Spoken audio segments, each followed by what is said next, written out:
اعوذ باللہ من الشیطان الرجیم بسم اللہ الرحمن الرحیم۔ برقع خان اسلام لانے سے قبل ایک منگول کمانڈر تھا اور چنگیز خان کا پوتا۔ برقع خان کے والد کا نام جوجی خان اور والدہ کو سلطان خاتون کہا جاتا تھا۔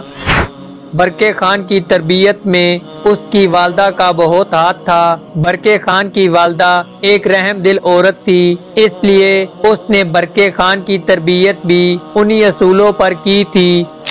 سلطان خاتون بچپن سے ہی برقع خان کو قتل و غارت اور لوٹ مار سے بیزار کرتی آئی، جو تاتاریوں کا شیوا تھا، اور برقع خان کو اسلام کے بارے میں بتایا کرتی تھی۔ سلطان خاتون مسلمان نہیں تھی، مگر وہ مسلمانوں کے مذہب کو بہت اچھی طرح جانتی تھی، کیونکہ اس زمانے میں بہت مشہور عالم دین ہوا کرتے تھے، جیسے شیخ محی الدین ابن العربی، شیخ سیف الدین، جن کے نام اور کام کا زمانہ متعارف تھا۔ ایسی روحانی شخصیات کی خود چنگیز خان بھی عزت کیا کرتا تھا۔ اسی وجہ سے برقع خان ایک منفرد شخصیت کا مالک تھا اور اسلام کے بارے میں مزید جاننے کے لیے بےتاب رہتا تھا۔ اور جب وہ بڑا ہوا تو اس نے اپنے دربار میں شیخ سیف الدین کو طلب کیا، اور سیف الدین کی کوششوں سے بالآخر وہ مسلمان ہو گیا۔ منگولوں کی جانب سے پہلا مسلمان ہونے کا اعزاز برقع خان کو ملا۔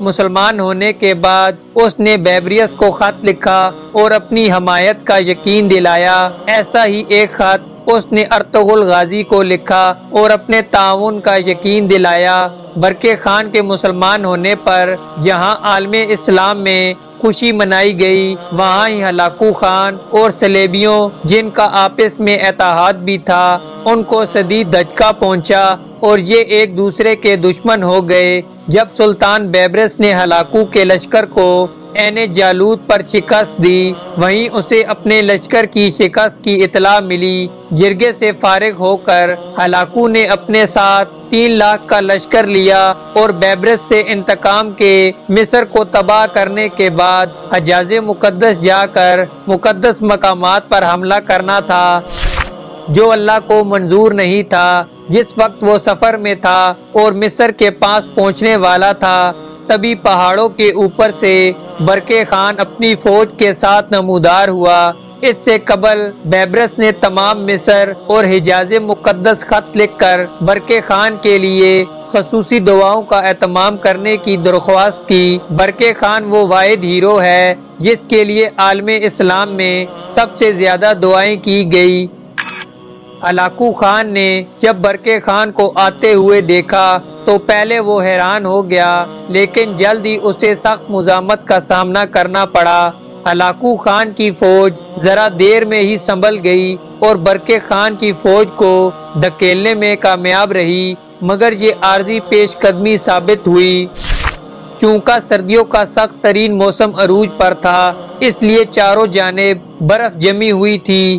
وہاں پر ایک دریا بھی تھا جس پر برف کی موٹی تہ جمی تھی۔ برقع خان کے بھتیجے نے جرأت کا مظاہرہ کرتے ہوئے ہلاکو خان کی فوج پر اتنا شدید حملہ کیا کہ ان کے قدم اکھڑ گئے اور وہ عین دریا کے اوپر پہنچنے والی ہلاکو خان کی آدھی فوج دریا میں غرق ہو گئی۔ برقع خان جو ایمان کی طاقت لے کر چلا تھا، بھلا اس کے آگے ہلاکو خان کی کیا اوقات تھی۔ سو اس شکست میں ہلاکو خان کا بیٹا بھی مارا گیا اور خود ہلاکو خان پسپا ہو کر فرار ہوا۔ برقع خان کی اس فتح کو تاریخی فتح حاصل ہوئی۔ ہلاکو خان وہاں سے پسپا ہو کر دوسرے ملک چلا گیا، جہاں سے اس نے سرحدوں پر حملے جاری رکھے، مگر ایک طرف برقع خان، دوسری طرف بیبرس اور تیسری طرف ارطغرل غازی کے تابڑ توڑ حملوں نے تاتاریوں کا جینا دشوار کر دیا۔ یہ پہلی بار ہوا تھا کہ تاتاری جو خون خرابے کے علاوہ کچھ نہیں چاہتے تھے، ان شکستوں کے بعد وہ بھی ہلاکو خان کا ساتھ چھوڑنے پر مجبور ہوئے اور جان بچانے کے لیے مصر کا رخ کرنے لگے، جہاں مصر کے سلطان نے ان کو نہ صرف پناہ دی بلکہ ان کی خدمت کی۔ یہ سب حسن اخلاق دیکھ کر تاتاری مسلمان ہونا شروع ہو گئے۔ برقع خان بہت ذہین اور خوش اخلاق تھا۔ برقع خان 1206 میں پیدا ہوا اور 1266 میں شہید ہوا، لیکن اس مختصر دورانیے میں اس نے بہادری اور ذہانت کے ایسے جوہر دکھائے کہ مورخین بھی داد دیے بنا نہ رہ سکے۔